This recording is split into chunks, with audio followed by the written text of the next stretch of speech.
চলতি সপ্তাহের শেষে ইরানের প্রেসিডেন্ট নির্বাচনের ভোট গ্রহণ শেষ সময়ের প্রচারণায় ব্যস্ত সময় পার করছেন প্রার্থীরা। বিশ্ববিদ্যালয়, কলেজ, বাণিজ্যিক কেন্দ্র সহ বিভিন্ন জায়গায় গণসংযোগ চালাচ্ছেন তারা। পাশাপাশি বিভিন্ন সমাবেশে যোগ দিয়ে নানা প্রতিশ্রুতি দিচ্ছেন।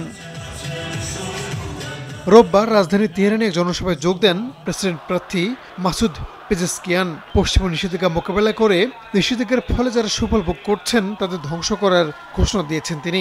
একই সঙ্গে অর্থনৈতিক সংকট মোকাবেলায় দলমত নির্বিশেষে সবাইকে নিয়ে কাজ করার অঙ্গীকার করেন পেজেশকিয়ান।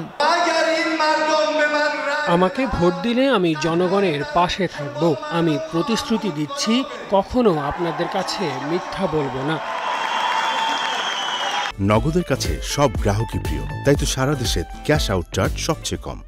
অন্যান্য প্রার্থীরাও এদিন প্রচারণা চালিয়েছেন। বিজয়ী হলে দেশের অর্থনৈতিক সংস্কার, মুদ্রাস্ফীতি কমানো, সম্পদের সুষ্ঠু বন্টন, পররাষ্ট্রনীতিকে গুরুত্ব দেওয়ার কথা বলেন তারা। আগামী ২৬ তারিখ বুধবার শেষ হচ্ছে প্রচারণা। এবারে নির্বাচনে প্রাথমিকভাবে ৮০ জন নিবন্ধিত হলেও শেষ পর্যন্ত ৬ জনের প্রার্থিতা অনুমোদন করে দেশটির গার্ডিয়ান কাউন্সিল। বিভিন্ন জরিপে এগিয়ে রয়েছেন মোহাম্মদ বাঘের কালিবাফ, মাসুদ পেজেশকিয়ান ও সায়েদ জলিলি। গেল মে মাসে দেশটির প্রেসিডেন্ট ইব্রাহিম রাইসি এক হেলিকপ্টার দুর্ঘটনায় মারা যাওয়ায় নির্ধারিত সময়ের ১ বছর আগেই নির্বাচন অনুষ্ঠিত হচ্ছে ইরানে। রাহনুল রানা, সময় সংবাদ।